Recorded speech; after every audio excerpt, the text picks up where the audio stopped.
Deslumbrada por tantas y maravillosas invenciones, la gente de Macondo no sabía por dónde empezar a asombrarse. Se trasnochaban contemplando las pálidas bombillas eléctricas alimentadas por la planta que llevó a Aureliano triste en el segundo viaje del tren, y a cuyo obsesionante tum-tum costó tiempo y trabajo acostumbrarse. Se indignaron con las imágenes vivas que el próspero comerciante don Bruno Crespi proyectaba en el teatro con taquillas de bocas de león, porque un personaje muerto y sepultado en una película, y por cuya desgracia se derramaron lágrimas de aflicción, reapareció vivo y convertido en árabe en la película siguiente. El público, que pagaba 2 centavos para compartir las vicisitudes de los personajes, no pudo soportar aquella burla inaudita y rompió la silletería. El alcalde, a instancias de don Bruno Crespi, explicó mediante un bando que el cine era una máquina de ilusión que no merecía los desbordamientos pasionales del público.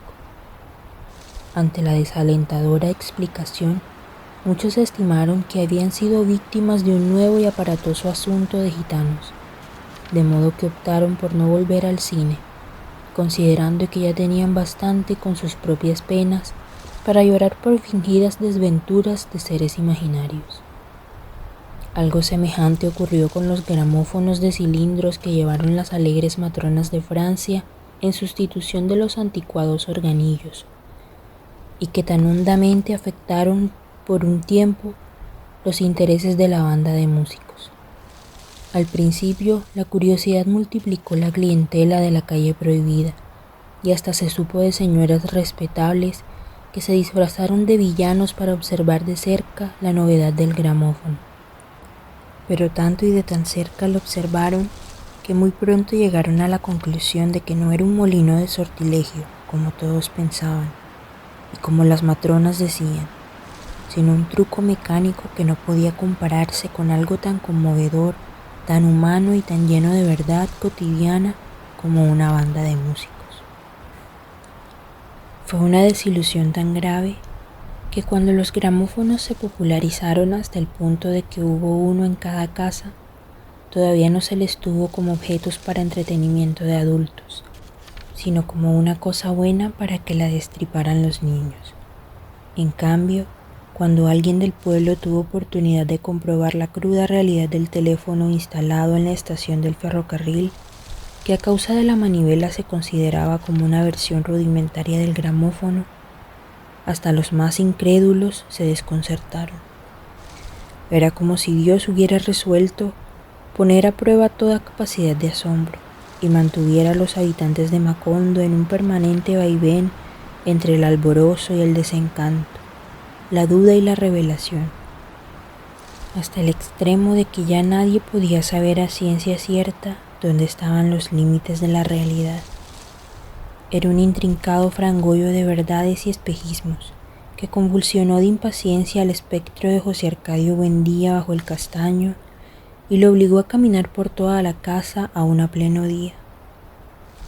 Desde que el ferrocarril fue inaugurado oficialmente y empezó a llegar con regularidad los miércoles a las 11, y se construyó la primitiva estación de madera con un escritorio, el teléfono y una ventanilla para vender los pasajes, se vieron por las calles de Macondo hombres y mujeres que fingían actitudes comunes y corrientes, pero que en realidad parecían gente de circo. En un pueblo escaldado por el escarmiento de los gitanos, no había un buen porvenir para aquellos equilibristas del comercio ambulante que con igual desparpajo ofrecían una olla pitadora que un régimen de vida para la salvación del alma al séptimo día. Pero entre los que se dejaban convencer por cansancio y los incautos de siempre, obtenían estupendos beneficios. Entre esas criaturas de farándula, con pantalones de montar y polainas, sombrero de corcho, espejuelos con armaduras de acero, ojos de topacio y pellejo de gallo fino, uno de tantos miércoles llegó a Macondo y almorzó en la casa el rechoncho y sonriente Mr. Herbert. Nadie lo distinguió en la mesa mientras no se comió el primer racimo de bananos. Aureliano II lo había encontrado por casualidad, protestando en español trabajoso porque no había un cuarto libre en el Hotel Jacob. Como lo hacía con frecuencia con muchos forasteros, se lo llevó a la casa. Tenía un negocio de globos cautivos que había llevado por medio mundo con excelentes ganancias, pero no había conseguido elevar a nadie en Macondo porque consideraban ese invento como un retroceso, después de haber visto y probado las esteras voladoras de los gitanos. Se iba pues en el próximo tren. Cuando llevaron a la mesa el atirado racimo de banano que solían colgar en el comedor durante el almuerzo, arrancó la primera fruta sin mucho entusiasmo, pero siguió comiendo mientras hablaba, saboreando, masticando, más bien con distracción de sabio que con deleite de buen comedor, y al terminar el primer racimo suplicó que le llevaran otro. Entonces sacó de la caja de herramientas que siempre llevaba consigo un pequeño estuche de aparatos ópticos. Con la incrédula atención de un comprador de diamantes, examinó meticulosamente un banano seccionando sus partes con un estilete especial, pesándolas en un granatorio de farmacéutico y calculando su envergadura con un calibrador de armero. Luego sacó de la caja una serie de instrumentos con los cuales midió la temperatura, el grado de humedad de la atmósfera y la intensidad de la luz. Fue una ceremonia tan intrigante que nadie comió tranquilo esperando que Mr. Herbert emitiera por fin un juicio revelador, pero no dijo nada que permitiera vislumbrar sus intenciones. En los días siguientes se le vio con una malla y una canastilla cazando mariposas en los alrededores del pueblo.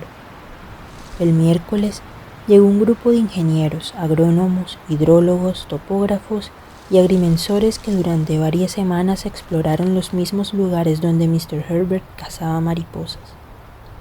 Más tarde llegó el señor Jack Brown en un vagón suplementario que engancharon en la cola del tren amarillo y que era todo laminado de plata, con poltronas de terciopelo episcopal y techo de vidrios azules. En el vagón especial llegaron también, revoloteando en torno al señor Brown, los solemnes abogados vestidos de negro que en otra época siguieron por todas partes al coronel Aureliano Buendía. Y esto hizo pensar a la gente que los agrónomos, hidrólogos, topógrafos y agrimensores, así como Mr. Herbert, con sus globos cautivos y sus mariposas de colores, el señor Brown con su mausoleo rodante y sus feroces perros alemanes, tenían algo que ver con la guerra. No hubo, sin embargo, mucho tiempo para pensarlo, porque los suspicaces habitantes de Macondo apenas empezaban a preguntarse qué cuernos era lo que estaba pasando, cuando ya el pueblo se había transformado en un campamento de casas de madera con techos de zinc, poblado por forasteros que llegaban de medio mundo en el tren, no solo en los asientos y plataformas, sino hasta en el techo de los vagones. Los gringos, que después llevaron sus mujeres lánguidas con trajes de muselina y grandes sombreros de gasa, hicieron un pueblo aparte al otro lado de la línea del tren, con calles bordeadas de palmeras, casas con ventanas de redes metálicas, mesitas blancas en las terrazas y ventiladores de aspas colgados en el cielo raso, y extensos prados azules con pavos reales y codornices. El sector estaba cercado por una malla metálica, como un gigantesco gallinero electrificado que en los frescos meses del verano amanecía negro de golondrinas achicharradas. Nadie sabía aún qué era lo que buscaban, o si en verdad no eran más que filántropos, y ya habían ocasionado un trastorno colosal, mucho más perturbador que el de los antiguos gitanos, pero menos transitorio y comprensible. Dotados de recursos que en otra época estuvieron reservados a la divina providencia, modificaron el régimen de lluvias, apresuraron el ciclo de las cosechas y quitaron el río de donde estuvo siempre y lo pusieron con sus piedras blancas y sus corrientes heladas en el otro extremo de la población, detrás del cementerio. Fue en esa ocasión cuando construyeron una fortaleza de hormigón sobre la descolorida tumba de José Arcadio, para que el olor a pólvora del cadáver no contaminara las aguas. Para los forasteros que llegaban sin amor, convirtieron la calle de las cariñosas matronas de Francia en un pueblo más extenso que el otro, y un miércoles de gloria llevaron un tren cargado de putas inverosímiles, hembras babilónicas adiestradas en recursos inmemoriales y provistas de toda clase de ungüentos y dispositivos para estimular a los inermes, despabilar a los tímidos, saciar a los voraces, exaltar a los modestos, escarmentar a los múltiples y corregir a los solitarios.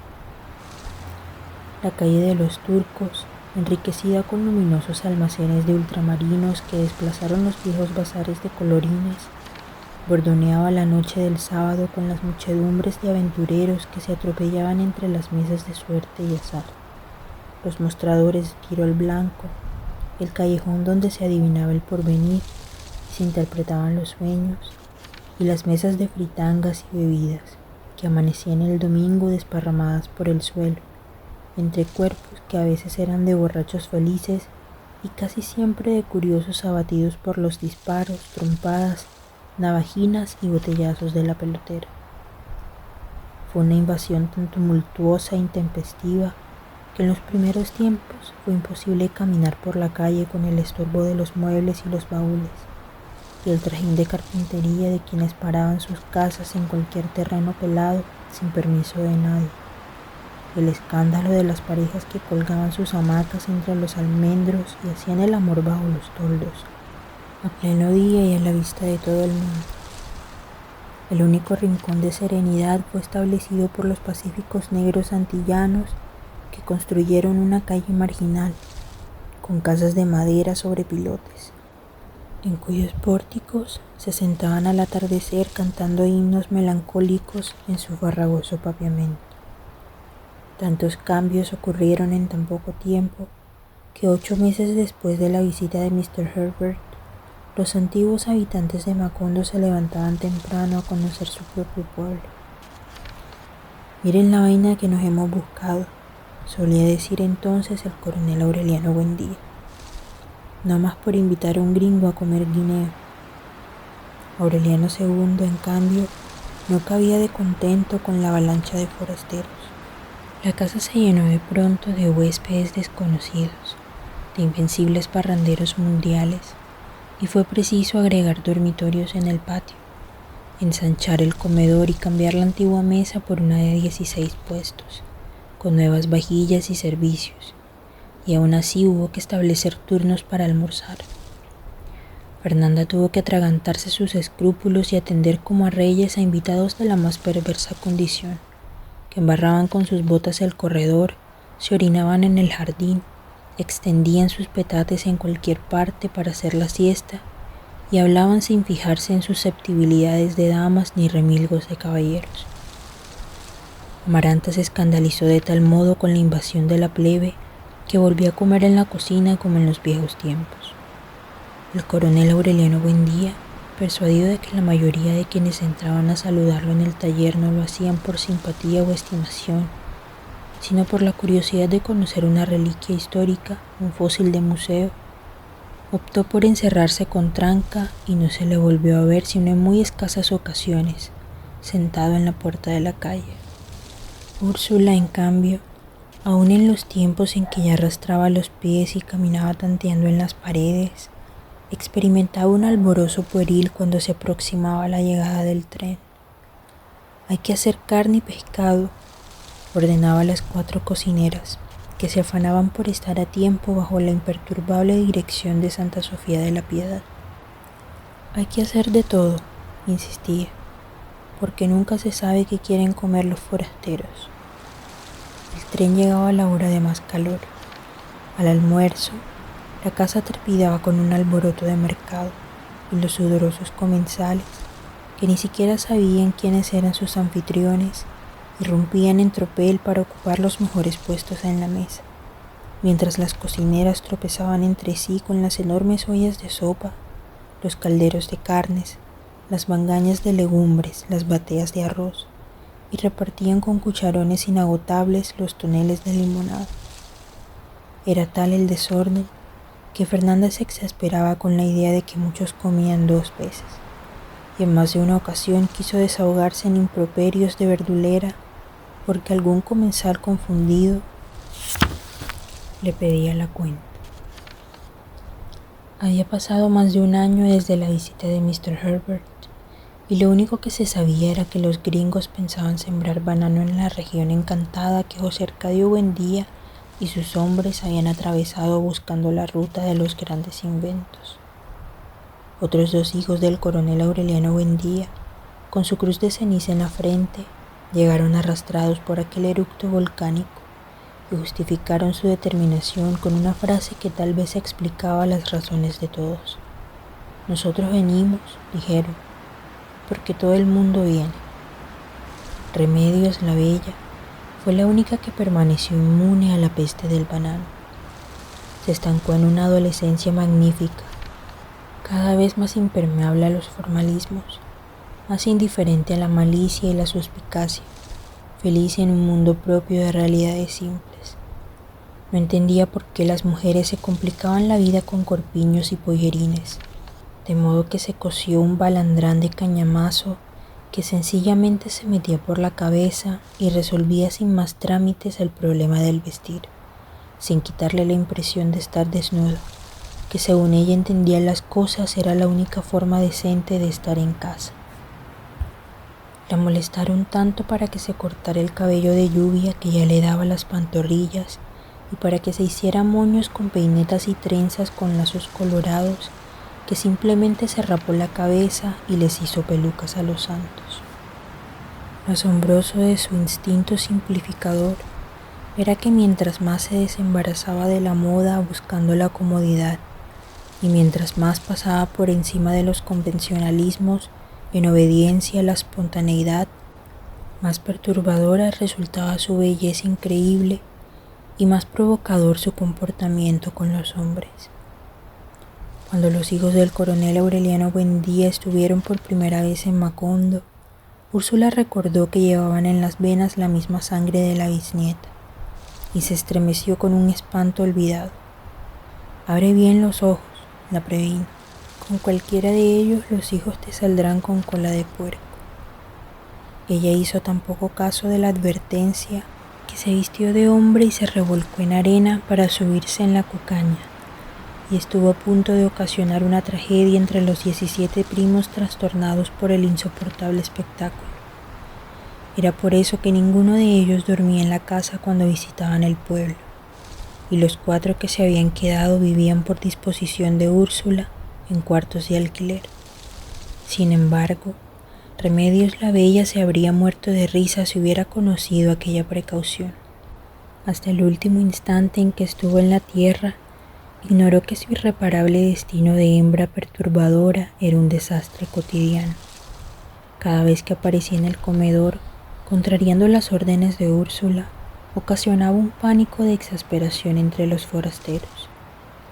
Era demasiado evidente que estaba desnuda por completo bajo el burdo camisón, y nadie podía entender que su cráneo pelado y perfecto no era un desafío, y que no era una criminal provocación el descaro con que se descubría los muslos para quitarse el calor, y el gusto con que se chupaba los dedos después de comer con las manos. Lo que ningún miembro de la familia supo nunca fue que los forasteros no tardaron en darse cuenta de que Remedios la Bella soltaba un hálito de perturbación, una ráfaga de tormento, que seguía siendo perceptible varias horas después de que ella había pasado. Hombres expertos en trastornos de amor, probados en el mundo entero, afirmaban no haber padecido jamás una ansiedad semejante a la que producía el olor natural de Remedios la Bella.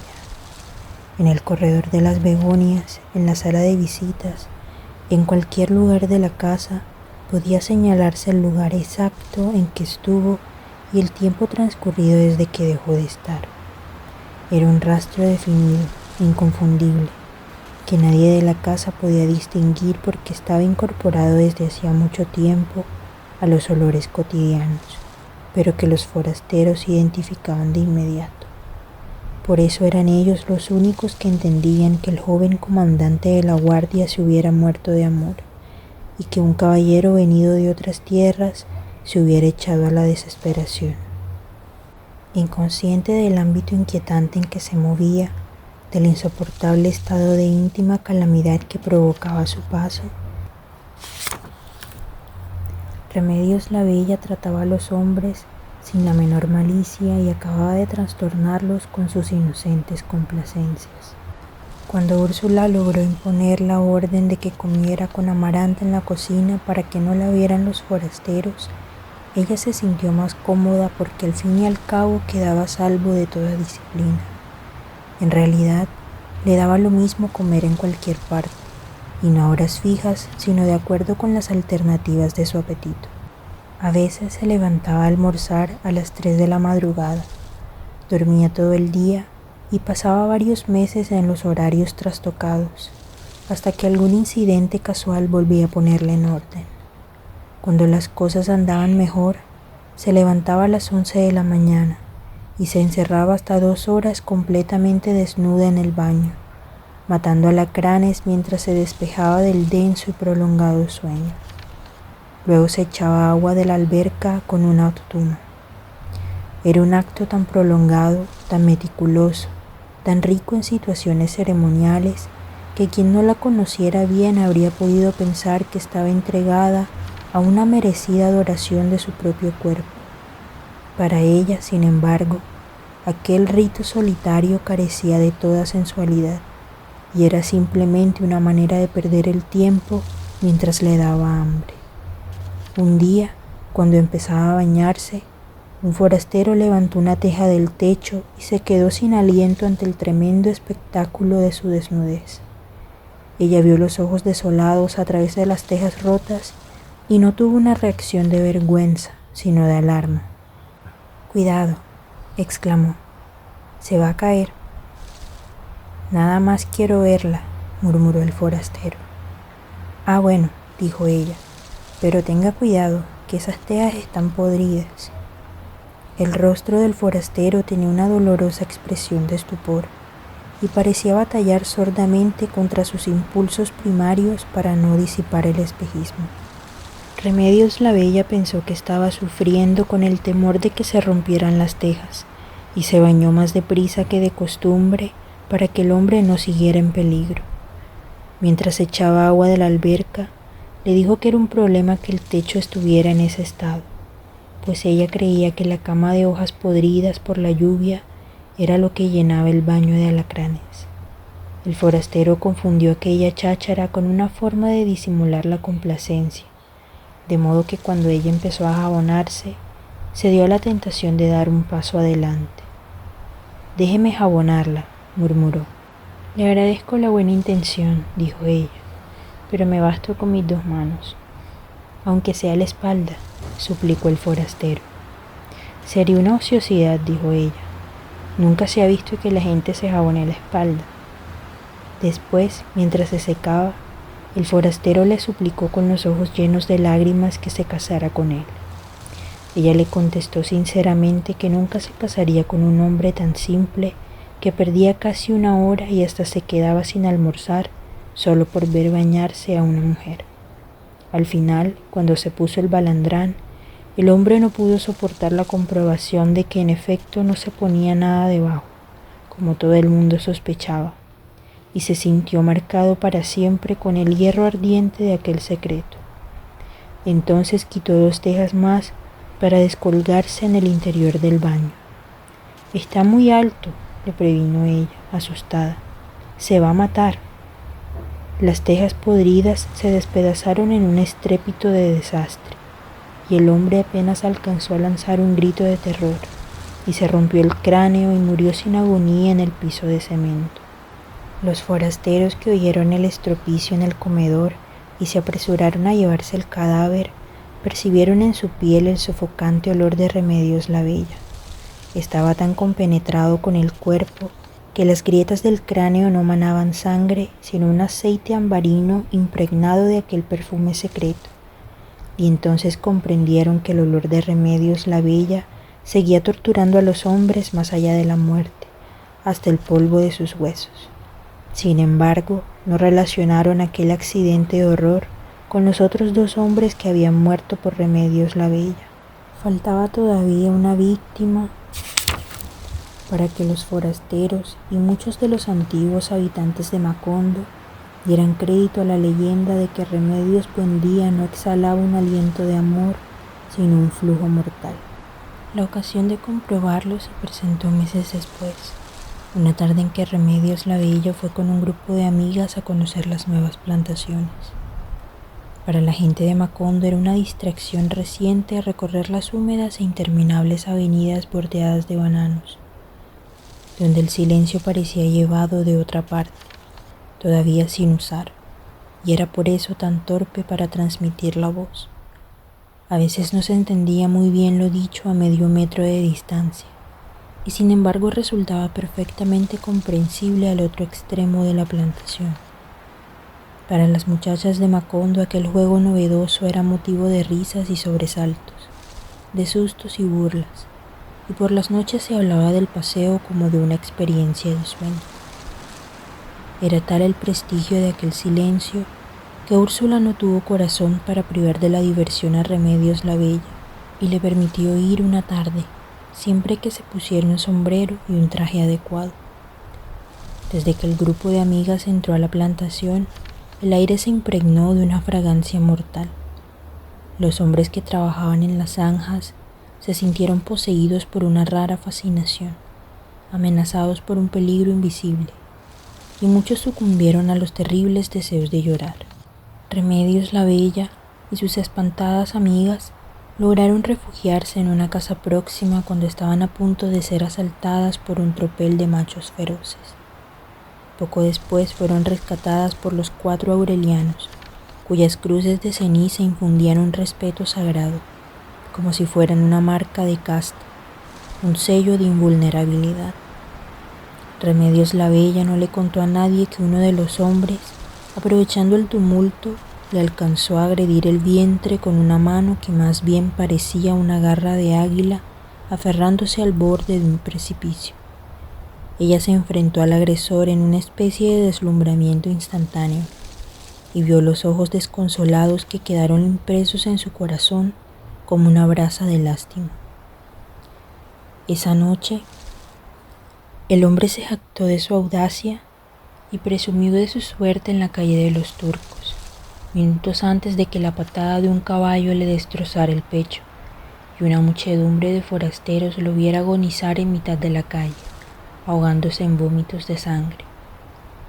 La suposición de que Remedios la Bella poseía poderes de muerte estaba entonces sustentada por 4 hechos irrebatibles. Aunque algunos hombres ligeros de palabra se complacían en decir que bien valía sacrificar la vida por una noche de amor con tan conturbadora mujer, la verdad fue que ninguno hizo esfuerzos por conseguirlo. Tal vez no solo para rendirla, sino también para conjurar sus peligros, habría bastado con un sentimiento tan primitivo y simple como el amor, pero eso fue lo único que no se le ocurrió a nadie. Úrsula no volvió a ocuparse de ella. En otra época, cuando todavía no renunciaba al propósito de salvarla para el mundo, procuró que se interesara por los asuntos elementales de la casa. Los hombres piden más de lo que tú crees, le decía enigmáticamente. Hay mucho que cocinar, mucho que barrer, mucho que sufrir por pequeñeces, además de lo que crees. En el fondo se engañaba a sí misma tratando de adiestrarla para la felicidad doméstica, porque estaba convencida de que una vez satisfecha la pasión, no había un hombre sobre la tierra capaz de soportar, así fuera por un día, una negligencia que estaba más allá de toda comprensión. El nacimiento del último José Arcadio y su inquebrantable voluntad de educarlo para papa terminaron por hacerla desistir de sus preocupaciones por la bisnieta. La abandonó a su suerte, confiando que tarde o temprano ocurriera un milagro, y que en este mundo donde había de todo, hubiera también un hombre con suficiente cachaza para cargar con ella. Ya desde mucho antes, Amaranta había renunciado a toda tentativa de convertirla en una mujer útil. Desde las tardes olvidadas del costurero, cuando la sobrina apenas se interesaba por darle vuelta a la manivela de la máquina de coser, llegó a la conclusión simple de que era boba. «Vamos a tener que rifarte», le decía, perpleja ante su impermeabilidad a la palabra de los hombres. Más tarde, cuando Úrsula se empeñó en que Remedios la Bella asistiera a misa con la cara cubierta con una mantilla, Amaranta pensó que aquel recurso misterioso resultaría tan provocador que muy pronto habría un hombre lo bastante intrigado como para buscar con paciencia el punto débil de su corazón. Pero cuando vio la forma insensata en que despreció un pretendiente que por muchos motivos era más apetecible que un príncipe, renunció a toda esperanza. Fernanda no hizo siquiera la tentativa de comprenderlo.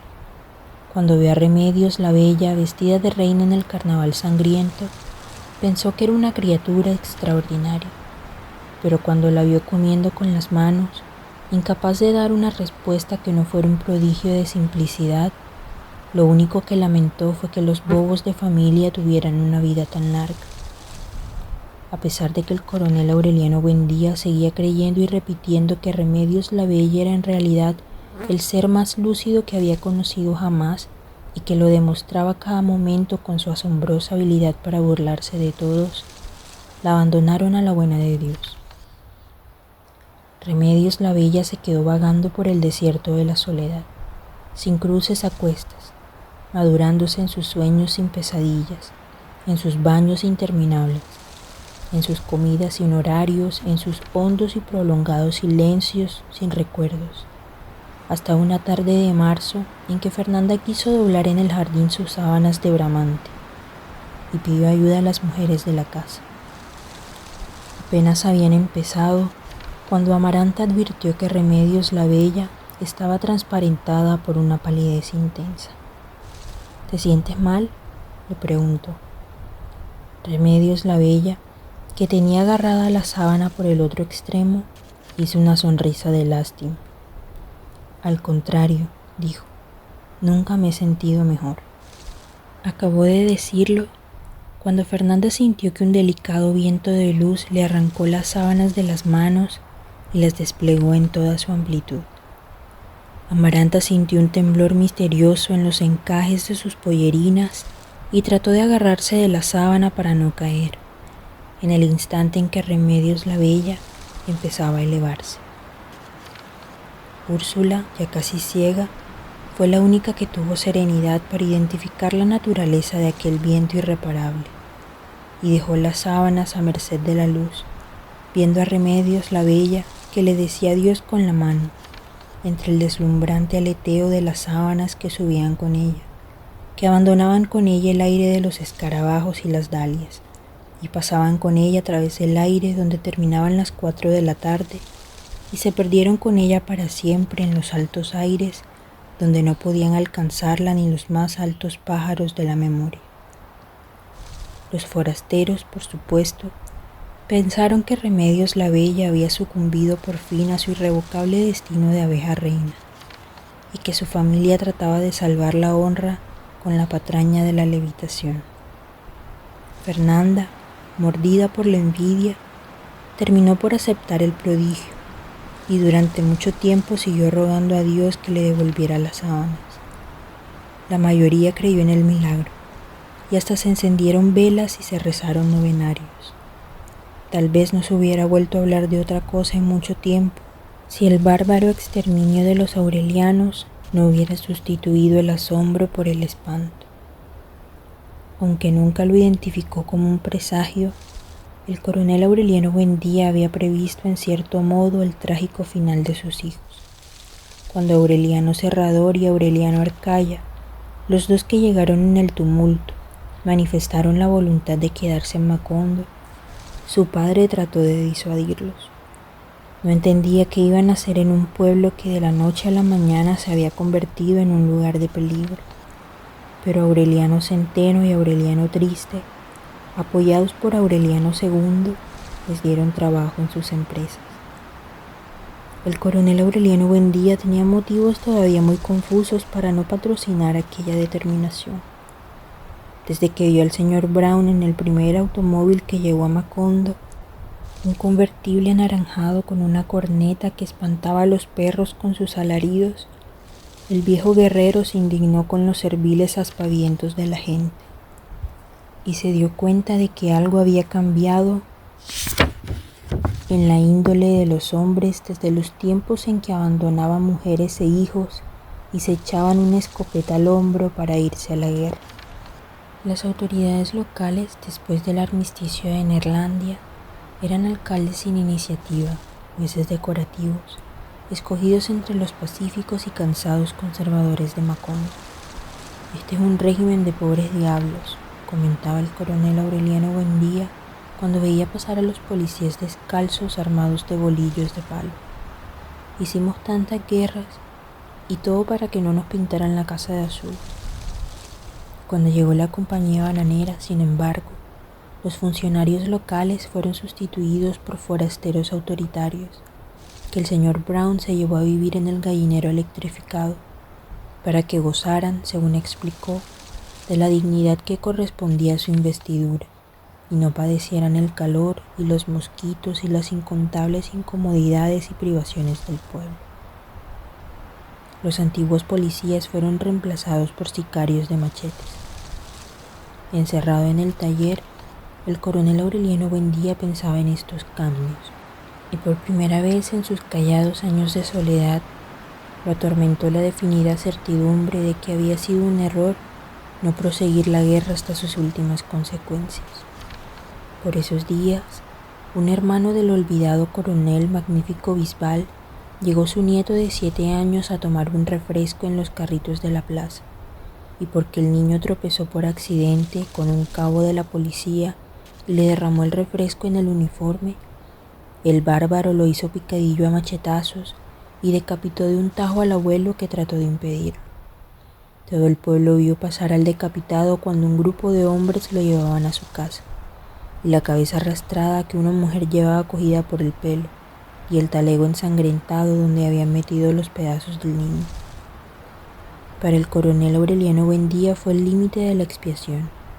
Se encontró de pronto padeciendo la misma indignación que sintió en la juventud, frente al cadáver de la mujer que fue muerta a palos porque la mordió un perro con mal de rabia.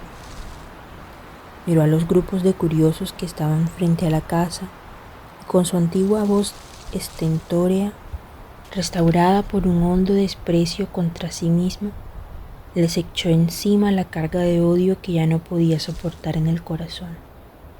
Un día de estos, gritó, voy a armar a mis muchachos para que acaben con estos gringos de mierda.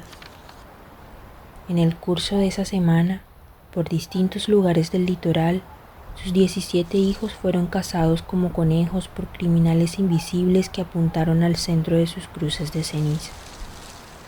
Aureliano triste salía de la casa de su madre a las 7 de la noche, cuando un disparo de fusil surgido de la oscuridad le perforó la frente. Aureliano Centeno fue encontrado en la hamaca que solía colgar en la fábrica, con un punzón de picar hielo clavado hasta la empuñadura entre las cejas. Aureliano Serrador había dejado a su novia en casa de sus padres después de llevarla al cine, y regresaba por la iluminada calle de los Turcos cuando alguien que nunca fue identificado entre la muchedumbre disparó un tiro de revólver que lo derribó dentro de un caldero de manteca hirviendo.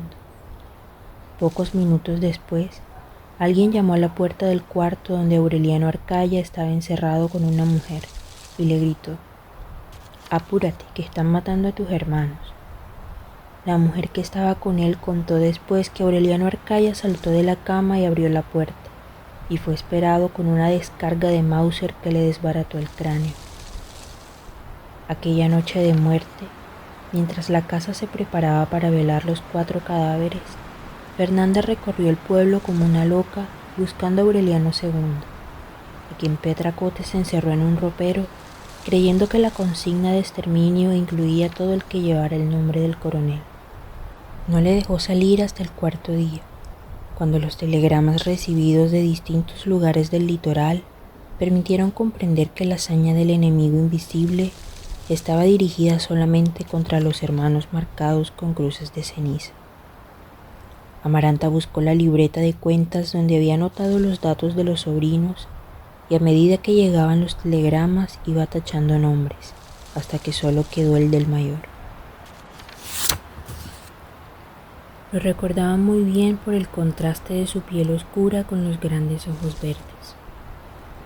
Se llamaba Aureliano Amador, era carpintero y vivía en un pueblo perdido en las estribaciones de la sierra. Después de esperar 2 semanas el telegrama de su muerte, Aureliano II le mandó un emisario para prevenirlo, pensando que ignoraba la amenaza que pesaba sobre él. El emisario regresó con la noticia de que Aureliano Amador estaba a salvo. La noche del exterminio habían ido a buscarlo 2 hombres a su casa y habían descargado sus revólveres contra él, pero no le habían acertado a la cruz de ceniza. Aureliano Amador logró saltar la cerca del patio y se perdió en los laberintos de la sierra que conocía palmo a palmo gracias a la amistad de los indios con quienes comerciaba en maderas. No había vuelto a saberse de él. Fueron días negros para el coronel Aureliano Buendía. El presidente de la República le dirigió un telegrama de pésame, en el que prometía una investigación exhaustiva y rendía homenaje a los muertos. Por orden suya, el alcalde se presentó al entierro con 4 coronas fúnebres que pretendió colocar sobre los ataúdes, pero el coronel lo puso en la calle. Después del entierro, redactó y llevó personalmente un telegrama violento para el presidente de la República, que el telegrafista se negó a tramitar. Entonces lo enriqueció con términos de singular agresividad, lo metió en un sobre y lo puso al correo. Como le había ocurrido con la muerte de su esposa, como tantas veces le ocurrió durante la guerra con la muerte de sus mejores amigos, no experimentaba un sentimiento de pesar, sino una rabia ciega y sin dirección, una extenuante impotencia. Llegó hasta denunciar la complicidad del padre Antonio Isabel por haber marcado a sus hijos con ceniza indeleble para que fueran identificados por sus enemigos. El decrépito sacerdote, que ya no hilvanaba muy bien las ideas y empezaba a espantar a los feligreses con las disparatadas interpretaciones que intentaba en el púlpito, apareció una tarde en la casa con el tazón donde preparaba las cenizas del miércoles y trató de ungir con ellas a toda la familia para demostrar que se quitaban con agua. Pero el espanto de la desgracia había calado tan hondo que ni la misma Fernanda se prestó al experimento, y nunca más se vio un buen día arrodillado en el comulgatorio el miércoles de ceniza. El coronel Aureliano Buendía no logró recobrar la serenidad de mucho tiempo. Abandonó la fabricación de pescaditos, comía a duras penas y andaba como un sonámbulo por toda la casa, arrastrando la manta y masticando una cólera sorda. Al cabo de 3 meses tenía el pelo ceniciento, el antiguo bigote de puntas engomadas chorreando sobre los labios sin color, pero en cambio sus ojos eran otra vez las 2 brasas que asustaron a quienes lo vieron nacer y que en otro tiempo hacían rodar las sillas con solo mirarlas. En la furia de su tormento, trataba inútilmente de provocar los presagios que guiaron su juventud por senderos de peligro hasta el desolado yermo de la gloria. Estaba perdido, extraviado en una casa ajena donde ya nada ni nadie le suscitaba el menor vestigio de afecto. Una vez abrió el cuarto de Melquiades, buscando los rastros de un pasado anterior a la guerra, y solo encontró los escombros, la basura, los montones de porquería acumulados por tantos años de abandono, en las pastas de los libros que nadie había vuelto a leer, en los viejos pergaminos macerados por la humedad había prosperado una flora lívida, y en el aire que había sido el más puro y luminoso de la casa flotaba un insoportable olor de recuerdos podridos. Una mañana encontró a Úrsula llorando bajo el castaño, en las rodillas de su esposo muerto. El coronel Aureliano Buendía era el único habitante de la casa que no seguía viendo al potente anciano agobiado por medio siglo de intemperie. «Saluda a tu padre», le dijo Úrsula. Él se detuvo un instante frente al castaño y una vez más comprobó que tampoco aquel espacio vacío le suscitaba ningún afecto. «¿Qué dice?», preguntó. «Está muy triste», contestó Úrsula, «porque cree que te vas a morir». «Dígale», sonrió el coronel, «que uno no se muere cuando debe, sino cuando puede». El presagio del padre muerto removió el último rescoldo de soberbia que le quedaba en el corazón, pero él lo confundió con un repentino soplo de fuerza. Fue por eso que asedió a Úrsula para que le revelara en qué lugar del patio estaban enterradas las monedas de oro que encontraron dentro del San José de yeso.